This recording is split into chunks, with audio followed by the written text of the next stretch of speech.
Have you ever answered, "How are you?" in English and just said, "I'm fine, thank you"? I'm sure many of you have. Hi, everyone. Welcome back to the Slow English Podcast. I'm Kevin, and I'm so glad you're here today. And with me today is Julia. Hi, Julia. Hi, Kevin. Hi, everyone. Julia, let me ask you, when someone asks you, "How are you?" do you usually just say, "I'm fine, thank you"? Yes, I know. I always say that. I learned it in school, in my English lessons. Exactly. And there's nothing wrong with it. But here's the thing. If you want to sound more natural, like a native speaker, there are many other ways to answer that make the conversation feel alive, right? Oh, I want to try. Great. So instead of just saying, "I'm fine," you can say something like, "I've been really good." Really? That sounds nice. Yes, and it works in almost every situation. For example, yesterday, Julia told me she met an old friend at the coffee shop. She said, "I'm fine," but really, she felt excited and happy. She could have said, "I've been really good," and it would have shown her real feelings. Ah, yes. I felt really happy that day. Perfect. Another one you can use is never better. Never better? That sounds funny. It does sound a little funny, but it's very natural. You use it when everything is going well. Maybe you got a good grade, met friends, or just had a relaxing day. And you can add a little question after it, like, "Never better. How about you?" Oh, I like that. It feels more natural. Exactly. And here's another one. "Pretty good, thanks. And you?" Simple, easy, and it keeps the conversation going. I can use that every day. Yesterday, I talked to my neighbor, and I said, "I'm fine." But I could have said, "Pretty good, thanks." And you? That feels better. Exactly. You see, little changes like this make your English sound more natural. And sometimes you might be a little tired or busy.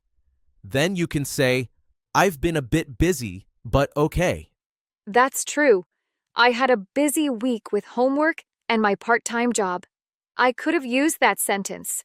Perfect. And one more. If something was difficult, you can say, "Things have been a bit rough lately, but they're getting better."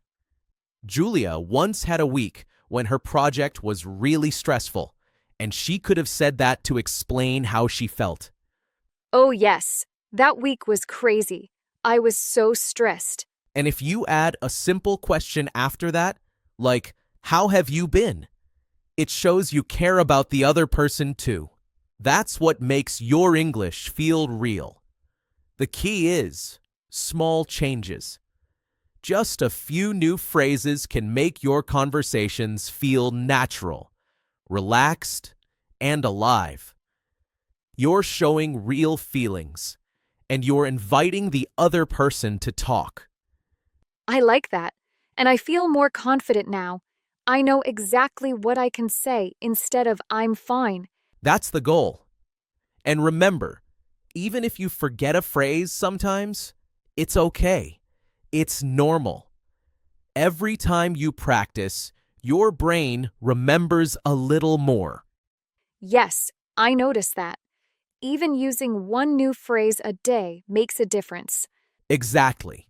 And you can mix them depending on how you feel. Some days you might say, "I've been really good." Some days, "I've been a bit busy, but okay." Or, "Never better if everything's going great." And each one makes your English sound natural, not like a textbook. I feel like I can actually show how I feel, not just repeat what I learned in school.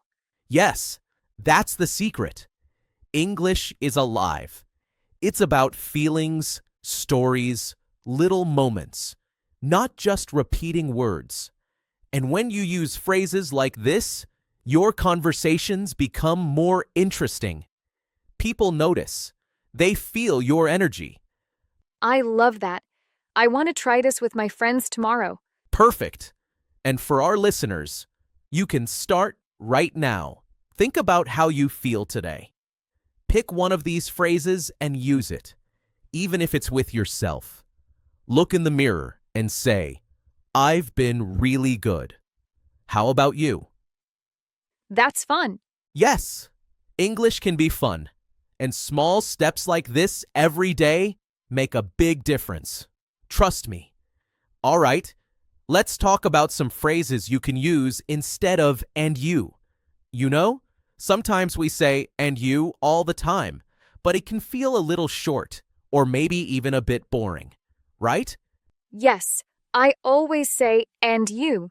Exactly. And using other phrases helps keep the conversation going.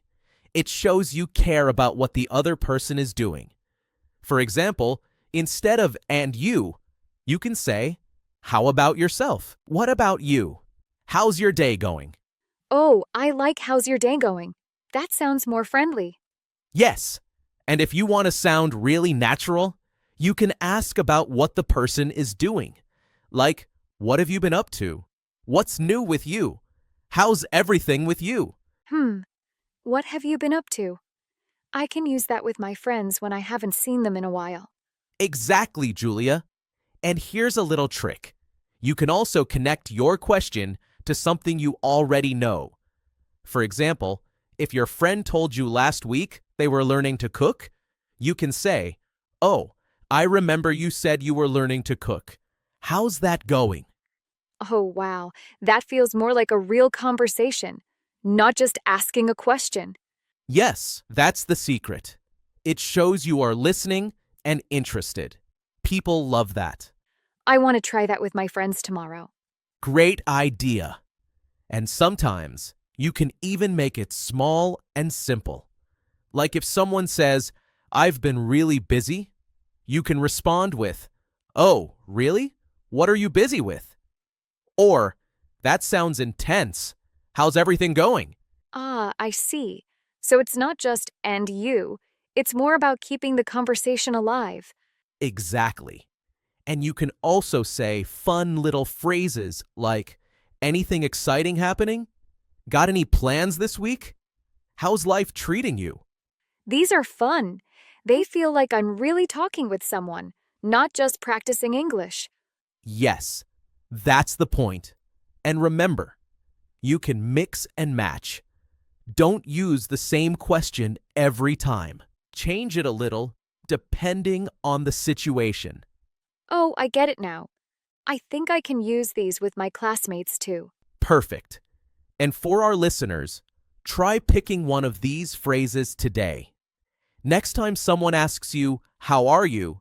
Instead of saying, I'm fine, and you, try, how's your day going?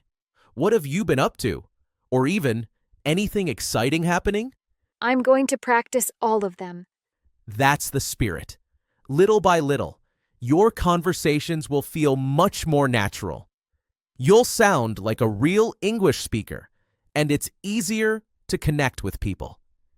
Julia, thank you so much for sharing your ideas and practicing with me today. Thank you, Kevin. I learned a lot. And thank you to all our listeners for joining us today. Keep practicing, try these new phrases, and have fun speaking English. We'll see you in the next episode of the Slow English Podcast. Bye for now. Bye, everyone.